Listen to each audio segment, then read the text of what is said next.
Hello বন্ধুরা, আশা করি আপনারা সকলেই খুব ভালো আছেন। আজকে 11th মে, খুবই একটা স্মরণীয় দিন আমরা যারা টেক লাভার আছি তাদের কাছে। আজকে ন্যাশনাল টেকনোলজি ডে।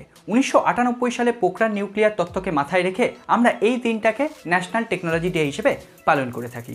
সকলের শুভেচ্ছা নেবেন আপনারা যারা টেক লাভার আছেন। আজকে আমরা কথা বলবো রিয়েলমি নর্জো সিরিজকে নিয়ে। মেনলি এই এপিসোডে কথা হবে রিয়েলমি নর্জো 10 এই ফোনটিকে নিয়ে। আমরা এই প্রাইস পয়েন্টে এই ফোনটিতে যে স্পেসিফিকেশনটা পেয়েছি সেটা কি আদৌ গ্রহণযোগ্য, না এর থেকে আরও হাই স্পেসিফিকেশন আমাদের পাওয়া উচিত ছিল? এই ফোনটির দুর্বলতা নিয়ে কথা বলবো এবং এই ফোনটি না কেনার জন্য অনেক কটা কারণ রয়েছে, সেগুলো আপনাদের সাথে শেয়ার করব। এছাড়াও পরবর্তী এপিসোডে আমরা নর্জো 10A এই ফোনটিকে নিয়ে যেমন কথা বলবো, বিভিন্ন কম্প্যারিজন ভিডিও বানাবো।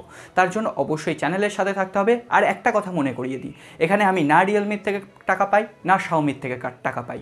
আমরা যদি ভিডিওগুলো নিয়মিত চেক করেন দেখতে পাবেন আমি রিয়েলমিরও যেমন বদনাম করে আসি, শাওমিরও বদনাম করি, স্যামসাংকেও কিন্তু ছাড়ি না। সুতরাং আনবায়াসড রিভিউ পেতে অবশ্যই এই ভিডিওটিকে লাইক করবেন, কমেন্ট করবেন, বন্ধুদের সাথে শেয়ার করবেন। আর নতুন বন্ধু হলে সাবস্ক্রাইব আর বেল আইকনটা অবশ্যই প্রেস করে রাখবেন যাতে নেক্সট কোনো এপিসোড আপনার মিস না হয়ে যায়। আসুন আজকের ভিডিও শুরু করি।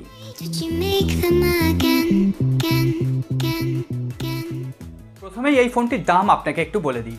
রিয়েলমি নর্জো এই ফোনটির দাম রাখা হয়েছে 11,999 টাকা ইন্ডিয়ান প্রাইস কারেন্সিতে এবং বেস ভ্যারিয়েন্ট করা হয়েছে 4GB র্যাম ভ্যারিয়েন্টের সাথে 128GB ইন্টারনাল মেমোরি, এবং বাংলাদেশে গেলে প্রায় 16 থেকে 17,000 টাকার আশেপাশে এই ফোনটিকে আপনারা কিনতে পারবেন। এখন এই ফোনটিতে আমরা কি পাচ্ছি সেটা একবার দেখে নিই। এই ফোনটিতে রয়েছে 6.5 ইঞ্চি HD+ ডিসপ্লে। এখানে একটি ড্রপ নচ ডিসপ্লে রয়েছে, কোনো রকম পাঞ্চল ডিসপ্লে নেই। প্রথম উইক পয়েন্ট, আজকে 2020 সালে দাঁড়িয়ে এই প্রাইস পয়েন্টে আমার মনে হয়েছে পাঞ্চল ডিসপ্লে পাওয়া উচিত ছিল। এছাড়াও এখানে রয়েছে HD+, অর্থাৎ আপনি আপ টু 720p রেজুলেশনে আপনি ইউটিউবে ভিডিও দেখতে পারবেন। তো এক্ষেত্রে 12,000 টাকার প্রাইস পয়েন্টে আমার মনে হয়েছে HD+ ডিসপ্লে এই ফোনটি না কেনার একমাত্র কারণই যথেষ্ট। এখানে আপনি এই প্রাইস পয়েন্টে যে কোনো শাওমির ফোন দেখুন, আপনি কিন্তু ফুল HD+ অর্থাৎ 1080p রেজুলেশনের একটা ডিসপ্লে সেখানে পেয়ে যাবেন। এটা কিন্তু আরেকটা উইক পয়েন্ট। এছাড়াও ডিসপ্লে প্রোটেকশন হিসেবে কর্নিং গরিলা গ্লাস 3+ এর প্রোটেকশন থাকছে। এই প্রাইস পয়েন্টে আমার মনে হয়েছে কর্নিং গরিলা গ্লাস 5 পাওয়া আমাদের উচিতই ছিল। এরপরে যদি আমরা ব্যাক প্যানেল নিয়ে কথা বলি তাহলে অ্যাজ ইউজুয়াল পলিকার্বনেট বডি এখানে থাকছে। এখানে শুধুমাত্র শাওমি ছাড়া এই প্রাইস রেঞ্জে কেউ আপনাকে গ্লাস বডি প্রোভাইড করছে না, সুতরাং আমি এটা নিয়ে তেমন কোনো অভিযোগ করব না। এখানে যে কালার ভ্যারিয়েন্টগুলো অ্যাভেলেবেল হয়েছে খুবই আকর্ষণীয়। এখানে হালকা গ্রিনিশ এবং সাদা কালারের একটি ভ্যারিয়েন্ট আপনি পেয়ে যাবেন, এবং হালকা গ্রিনিশের ওপর একটি সাদা কালারের স্ট্র্যাপ দেখতে পাবেন। খুবই আকর্ষণীয় দেখতে লাগছে। রিয়েলমি এক্সের একটি স্পেশাল ভ্যারিয়েন্ট ছিল, সেই ধরনের ডিজাইন আপনি এখানে দেখতে পাবেন। এছাড়াও এরপরে যদি আমরা পারফরমেন্স নিয়ে কথা বলি তাহলে এখানে প্রথমবারের জন্য ইউজ করা হয়েছে মিডিয়াটেকের হিলিও G80 প্রসেসর। এটা কিনা প্রথম ফোন।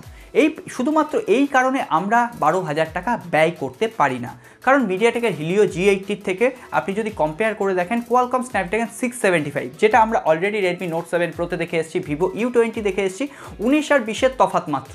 সেখানে আমার মনে হয়েছে রেডমি নোট 7 প্রো এই ফোনটির থেকে অনেক বেটার ডিল। রেডমি নোট 7 প্রোতে রয়েছে কোয়ালকম স্ন্যাপড্রাগন 675 প্রসেসর। এছাড়াও আপনি 1,000 টাকা কমে পাবেন, অর্থাৎ এর বেস ভ্যারিয়েন্ট 4GB 64GB 10,999 টাকা থেকে আপনি পেয়ে যাবেন।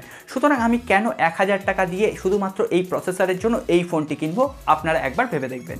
হ্যাঁ, এরপরেও যদি আপনারা এই ফোনটি কিনতে চান তাহলে বলবো যারা আপনারা গেমার আছেন এই প্রাইস রেঞ্জে একটা ভালো গেমিং পারফরমেন্স আপনি পেয়ে যাবেন। তবে মিডিয়াটেকের প্রসেসরের সাথে একটা তকমা জুড়ে আছে, ওভারহিট হয়। যদিও এই ফোনটি যখন লঞ্চ করবে দেখা যাক পাবজি খেলার সময় এই ফোনটি কতটা ওভারহিট হয়, এটা নিয়ে এখন কথা না বলাই ভালো। এটা একটা 12 nanometer টেকনোলজি বেস প্রসেসর। তো আপনারা জানেন পাবজি বা অ্যাসফল্টের মতো গেম মোটামুটি আপনারা ভালোভাবেই খেলতে পারবেন, কোনো রকম অসুবিধা হবে না। এছাড়াও out of the box Android 10 এর সাপোর্ট থাকছে, কালারওয়েজ 7.0 কাস্টমাইজেশন থাকছে। শুধুমাত্র এই একটাই এক্সাইটিং পয়েন্ট আমার লেগেছে এর প্রসেসর। এরপরে যদি আমরা ফোনটি ক্যামেরা সেকশন নিয়ে কথা বলি তাহলে একদম ধরাবাঁধা একটা ক্যামেরা সেটআপ, 48 মেগাপিক্সেলের প্রাইমারি ক্যামেরা, যেখানে আমি এখনও স্পষ্ট করে বলেনি এখানে স্যামসাং এর সেন্সার ইউজ করেছে না সনির সেন্সার ইউজ করেছে। ধরা যাক এখানে তারা স্যামসাং এর সেন্সার ইউজ করেছে, সনির কোনো সেন্সার ইউজ করলে অবশ্যই সেটাকে হাইলাইট করা হতো। এছাড়াও থাকছে 2 মেগাপিক্সেলের একটি ডেপথ মোড ক্রিয়েট করার জন্য এবং 2 মেগাপিক্সেলের একটি ম্যাক্রো লেন্স। যদিও এই একটা 2 মেগাপিক্সেলের ডেপথ মোড সেন্সারকে তারা black and white depth mode sensor বলছে, যেটা দিয়ে আর কিছুই নয়, আপনি যখন পোর্ট্রেট মোডে ছবি তুলবেন ওই ব্লার এফেক্টটাকে চেঞ্জ করতে পারবেন, কখনো ব্ল্যাক অ্যান্ড হোয়াইট, কখনো আরেকটু বেশি ব্লার, কম ব্লার, এই সমস্তগুলো করতে পারবেন এইখানে। আর এরপরে যদি আপনি সেলফি লাভার হন আপনার জন্য থাকবে 16 মেগাপিক্সেলের একটি সেলফি ক্যামেরা। ব্যাক ক্যামেরা দিয়ে আপনি কিন্তু 4K ভিডিও শ্যুট করতে পারবেন না, আপ টু 1080p রেজুলেশনে ভিডিও শ্যুট করতে পারবেন, কারণ মিডিয়াটেকের Helio G80 up to 4K video support করে না। এছাড়াও স্লো মোশনের ফিচার্স থাকছে, নাইট মোড সাপোর্ট থাকছে। সুতরাং এখন আপনি বুঝে দেখুন ক্যামেরা সেকশনেও কিন্তু একটা দুর্বল পয়েন্ট থেকেই যাচ্ছে। এরপর এই ফোনটির আরও একটি উইক পয়েন্ট আপনাদের সাথে শেয়ার করি। এটা চুপি চুপি শেয়ার করব, আর কিন্তু কোনো ভিডিওতে এটা আপনাকে কেউ বলে দেবে না। এই ফোনটিতে কোনো রকম UFS 2.1 স্টোরেজ টাইপ নেই, এখানে রয়েছে eMMC স্টোরেজ টাইপ। হ্যাঁ, এখানে DDR4X র্যাম রয়েছে।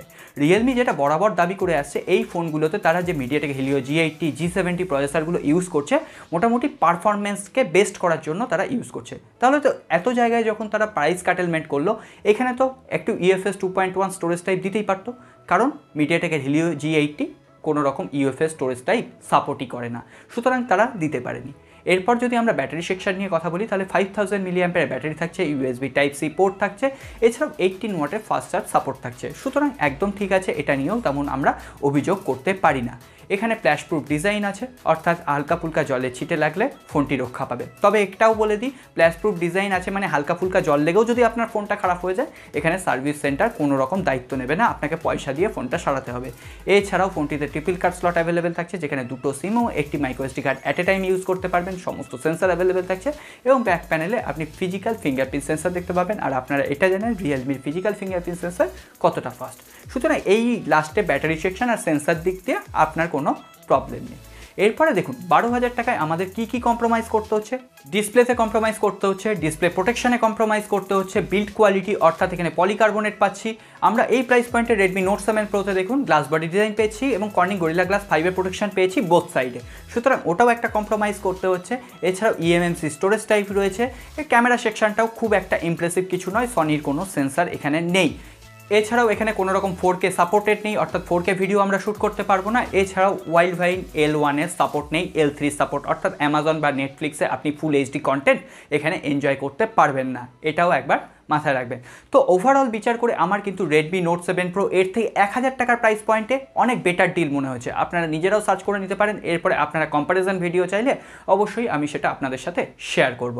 তো আজকে আর কথা বাড়াচ্ছি না, ভিডিওটি যদি ভালো লেগে থাকে আর আপনারা যদি একমত হন অবশ্যই লাইক বাটনটা প্রেস করে দেবেন। আর আপনারা যদি একমত না হন, আপনারা যদি মনে হয়ে থাকে রিয়েলমি নর্জো 10 আপনাদের জন্য বেস্ট ফোন, অবশ্যই ডিসলাইক বাটনটা প্রেস করে দিন, কিন্তু কোনো একটা ফিডব্যাক আপনার দেওয়া খুবই জরুরি। আর নতুন বন্ধু হলে সাবস্ক্রাইব আর বেল আইকনটা অবশ্যই প্রেস করে দেবেন, যাতে নেক্সট কোনো এপিসোড আপনার মিস না হয়ে যায়। দেখা হবে আগামী পর্বে, খুব ভালো থাকবেন।